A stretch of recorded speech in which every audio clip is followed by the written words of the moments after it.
Olá, vamos falar de análise de balanços para investimentos e vamos trazer para vocês mais uma empresa que também divulgou seus números referentes agora ao dia 30 de setembro de 2024, as demonstrações do terceiro trimestre de 2024. Só para você entender como que funciona.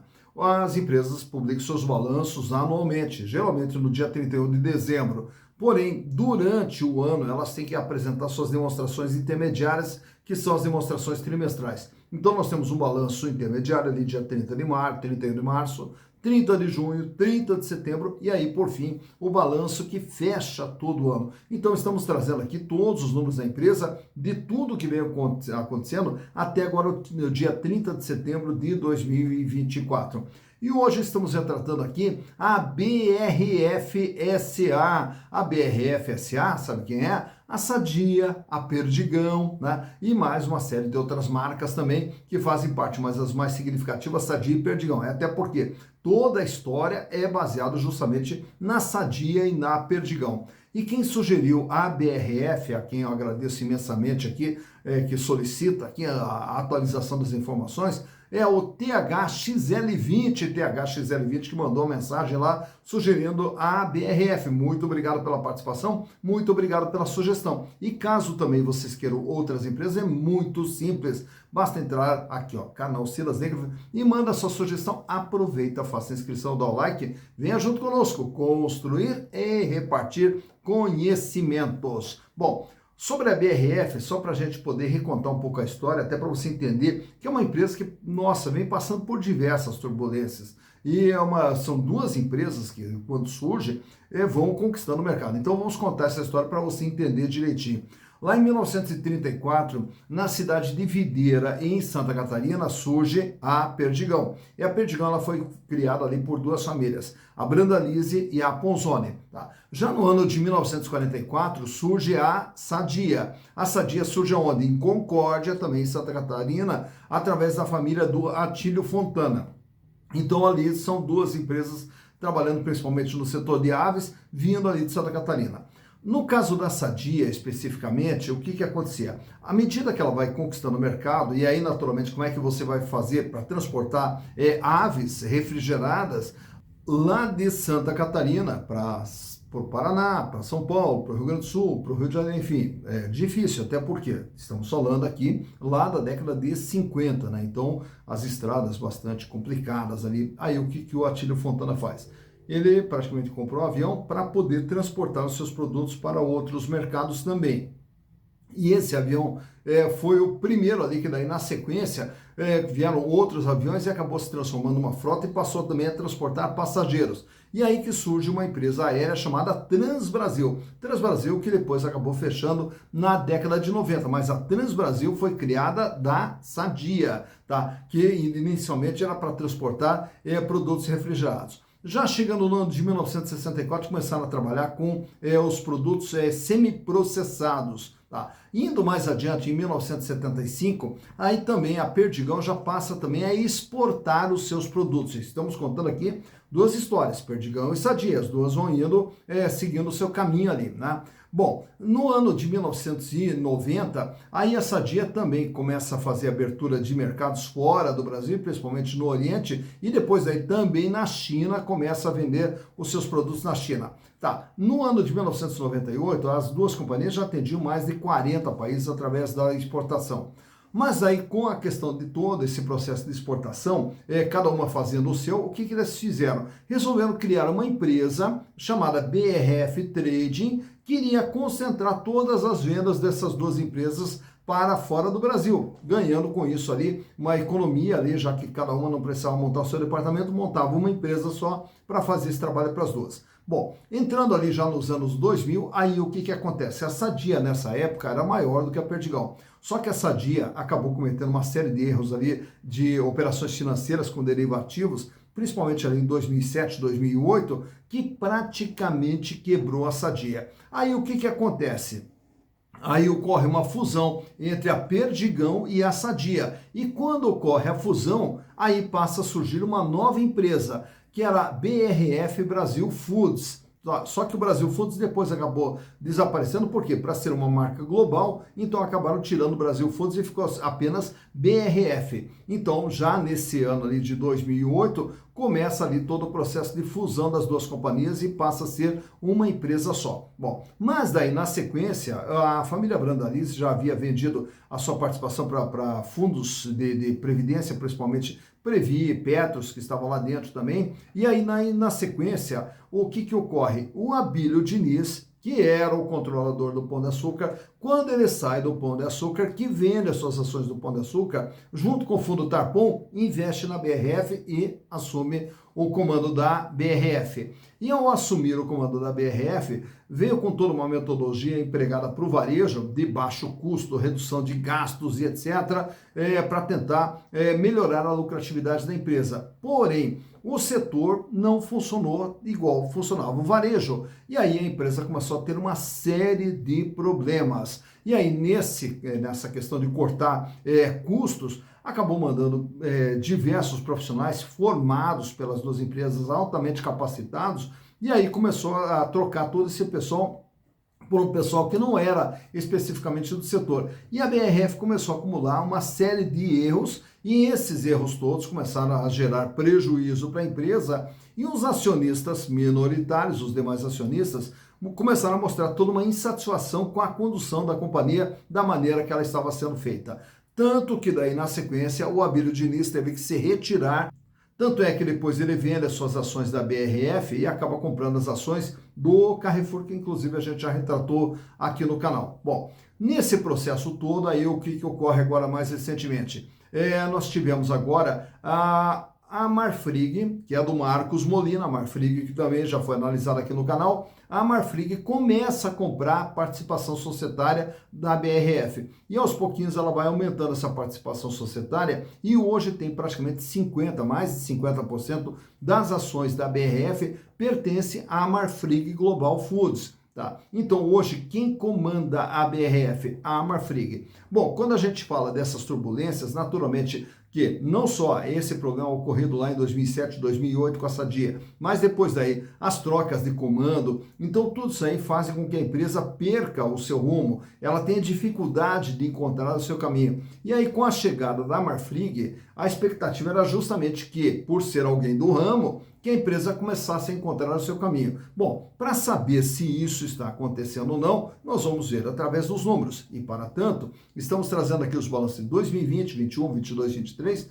e o balanço agora de setembro de 2024. E, através dos números, vamos conhecer o que é a BRF SA. Então, vamos aos números.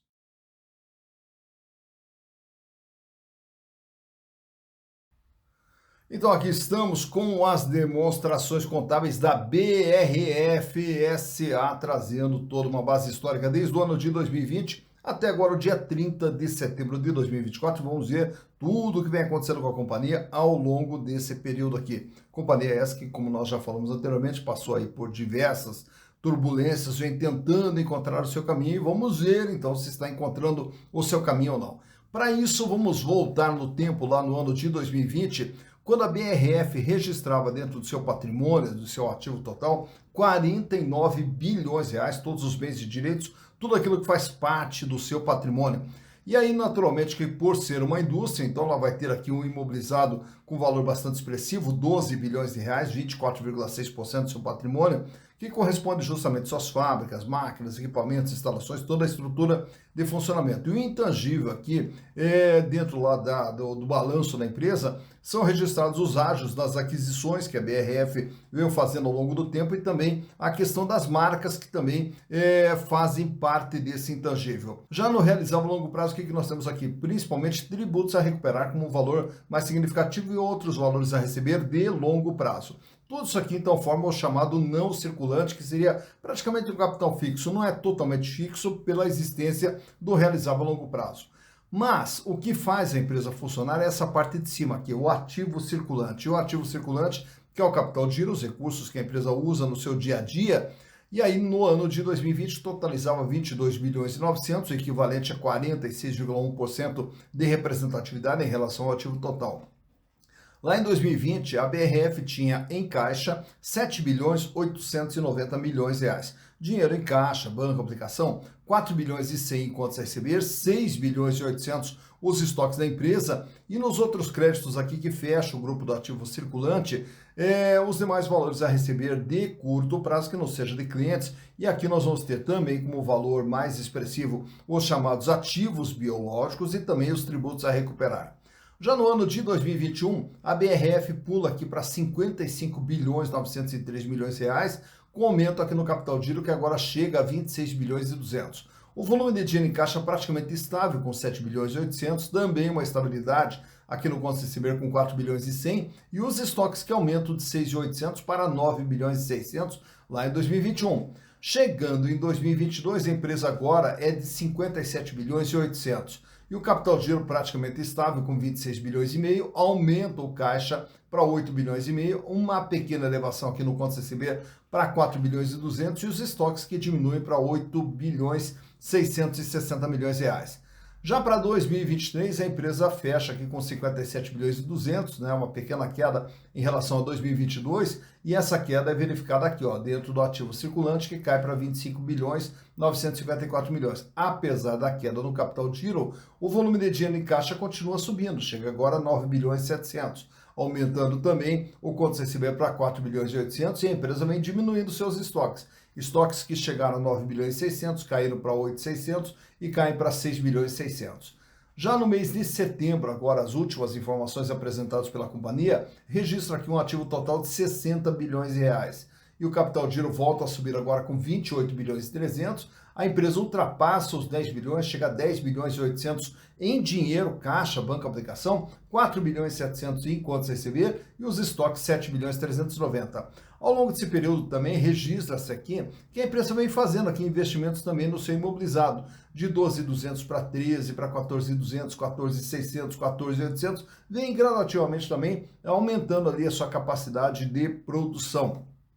Naturalmente que quando olhamos todos esses números aqui, a grande pergunta é de onde que vem tanto dinheiro? E todos os recursos empregados numa empresa, eles são provenientes de dois caminhos. Capital próprio, patrimônio líquido, capital de terceiros, que é o total do endividamento. E a dívida da BRF lá em 2020 era de 40 bilhões e 851 milhões de reais, o equivalente a 82,3% de todo o seu patrimônio. Vejo que a maior parte dessa dívida é aqui, ó, no longo prazo. E nesse ano aqui, ó, vejo aqui prejuízos acumulados. A empresa vem acumulando prejuízo de 2 bilhões e 500 de exercícios anteriores. Já no ano de 2021, a dívida sobe para 47 bilhões e 77 milhões, 84,2%, aumentando suas dívidas aqui no curto prazo. E os prejuízos acumulados continuam aparecendo aqui no balanço. No ano de 2022, a dívida daí recua para 46 bilhões e 31, o equivalente a 79,6% de todo o seu patrimônio. E aí temos aqui ainda a presença dos prejuízos acumulados. Já para 2023, aí nós temos aqui uma redução da dívida, que cai para 41 bilhões com a diminuição das dívidas de curto prazo, fechando aqui então com 72,7%. E a partir desse momento a empresa não mais registra prejuízos acumulados. Em 2024, agora em setembro, a dívida cresce nominalmente para 42 bilhões e 800, porém o peso da dívida cai para 70,8%. Portanto, a dívida da BRF, que era de 82, foi para 84, começa a cair para 79,6, para 72,7, para 70,8, mostrando que a empresa vem aqui numa tendência de diminuição do seu endividamento. Tá, para diminuir esse endividamento, o que é necessário? Então, vamos olhar aqui no ano de 2020, os resultados apresentados pela companhia. 39 bilhões de faturamento lá em 2020, 1 bilhão 390 de lucro. Em 2021, 48 bilhões de faturamento, 437 milhões de lucro. No ano de 2022, o faturamento chega agora a 53 bilhões de reais e um prejuízo de 3 bilhões 141. Sendo que uma grande parte, a maior parte desse prejuízo aqui, ó, nós temos aqui a questão do custo, que de 76 foi para 79, pula para 84,9%, portanto uma elevação de custo reduz o resultado da empresa e a leva aqui para o prejuízo. E outro detalhe é essa linha aqui, ó, resultado financeiro, que só a despesa financeira consumiu 5% do faturamento da empresa, levando a empresa a esse prejuízo. Em 2023, o faturamento praticamente estável, com 53 bilhões e 600, e o prejuízo cai para 1 bilhão e 800. E agora, nesses 9 primeiros meses do ano de 2024, Nós temos aqui acumulado 43 bilhões de faturamento, projetando aí o faturamento em torno de 58 bilhões para 2024, e até esse mês aqui de setembro, 2 bilhões e 800 de lucro. Então veja que a empresa vinha com lucro, entra no prejuízo aqui, até diversos ajustes aqui dentro da empresa, e agora passa a ter aqui um lucro. E aí, naturalmente, que esse lucro aqui se deve à redução de custo, também temos aqui a despesa praticamente se mantendo estável e a redução da despesa financeira. Então, reduz custo, reduz despesa financeira e, consequentemente, a empresa volta a ter lucro depois de 2 anos amargando o prejuízo. Olhando de perto aqui a situação financeira da empresa, nesses números que eu trago para vocês, onde a liquidez geral, capacidade de pagamento das dívidas de curto, médio e longo prazo, que sai com 0,79, permanece estável 0,78, continua ali em 0,80, e aí em 2023 sobe para 0,87 e esse ano 0,91.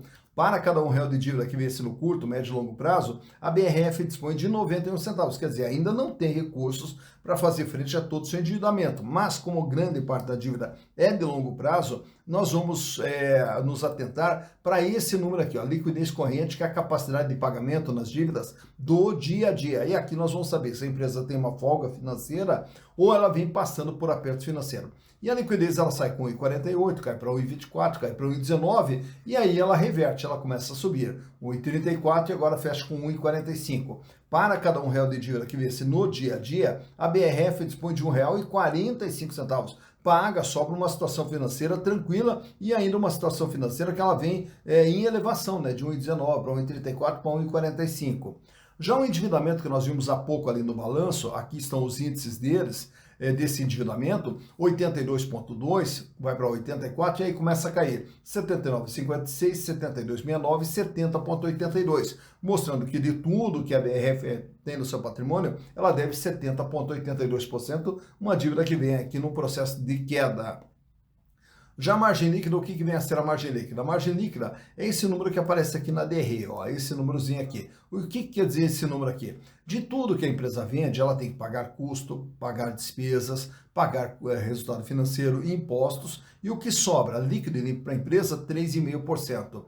E aí no ano seguinte ele cai para 0,90%. Com o prejuízo, a BRF teve uma margem negativa em 2022 de 5,84%, 3,49% negativo em 2023, e esse ano, em função do lucro, a margem volta a ser positiva com 6,44%. Já a rentabilidade do ativo é o ganho em relação a tudo aquilo que foi investido no patrimônio da empresa, que sai com 2,80, cai para 0,78, com o prejuízo fecha em 5,43 negativo, 3,26 negativo em 2023, e esse ano até setembro acumula 4,67% positivo.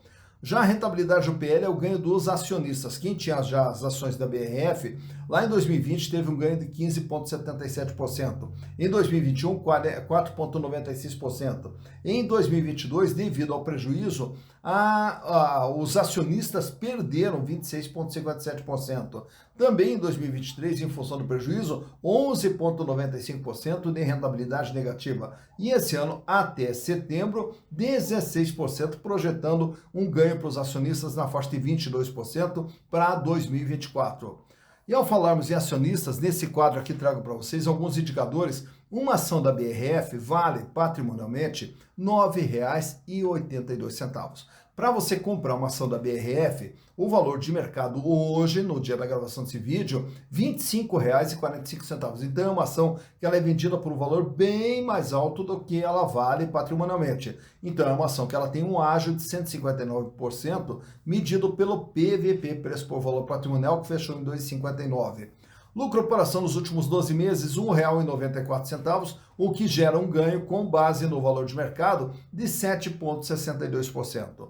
Dividendos por ação, a empresa volta a distribuir dividendos, já que voltou a ter lucro, já está aqui previsto, né, 57 centavos para 2024, o que dá um yield, um retorno para o acionista de 2,24%. Naturalmente que por ela ter ficado muito tempo sem distribuir dividendos, então fazendo uma média, dá um payout de apenas 0,85%, quer dizer, ela distribui apenas 0,85% do seu lucro. Preço barra lucro, a relação P e L fecha em 13,12. Isso quer dizer o quê? Ao comprar as ações da BRF, os acionistas, em se mantendo os resultados que a empresa vem gerando, levarão 13 anos e pouquinho ali para ter o retorno dos seus investimentos através dos lucros gerados. Free float, 29,68% das ações circulam livremente no mercado fora da mão dos controladores. E quem é o controlador principal? A Marfrig, com mais de 50% das ações. E aí depois temos também a Previ ali, que tem uma participação societária, enfim, sobrando ali praticamente 29,68% das ações que giram livremente no mercado. E o tag along de 100%, quer dizer, se a BRF for vendida, o que dificilmente irá acontecer, os acionistas minoritários terão o mesmo tratamento dos majoritários. Nesse gráfico aqui extraído do Google, vejo ali o comportamento do valor das ações da BRF nos últimos 5 anos. Quando a ação sai ali na faixa de praticamente R$ 35 lá em 2019, vem a pandemia, ela cai ali para R$ 14, R$ 13 aproximadamente no comecinho de 2020.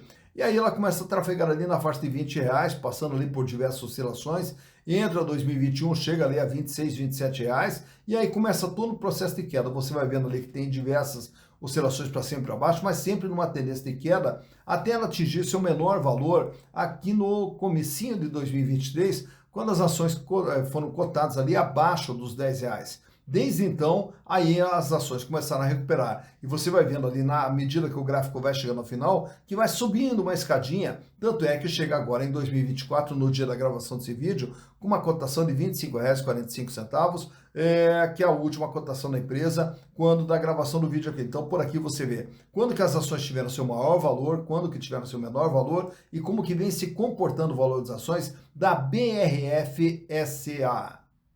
Tá, então, mais uma empresa analisada, BRF-SA, e agora você já conhece um pouquinho da história da Sadia, da Perdigão, que são as duas marcas mais importantes ali do grupo BRF, e a BRF que é uma empresa aí que tem uma história fantástica desde a sua criação lá no interior de Santa Catarina, e passou a ser uma referência aqui, tanto no setor de alimentos do Brasil e também fora do Brasil, através das exportações, que consequentemente trazem divisas para o Brasil e gera o desenvolvimento econômico aqui para o Brasil, e a gente fica aqui na torcida para que ela encontre de vez, né, o seu caminho de sucesso como sempre teve. E naturalmente que há empresas que quando vão trocando de controladores ali, passam por turbulências, erros de gestão e tudo mais, que acabam penalizando bastante a empresa, e esperamos que agora com a Marfrig lá dentro, que a empresa possa reencontrar o seu caminho, né? E aí então está conhecido o que está acontecendo com a BRF. Né? E o canal Silas Negro fez justamente isso aqui, é uma repartição de conhecimentos, onde a gente faz todo esse processo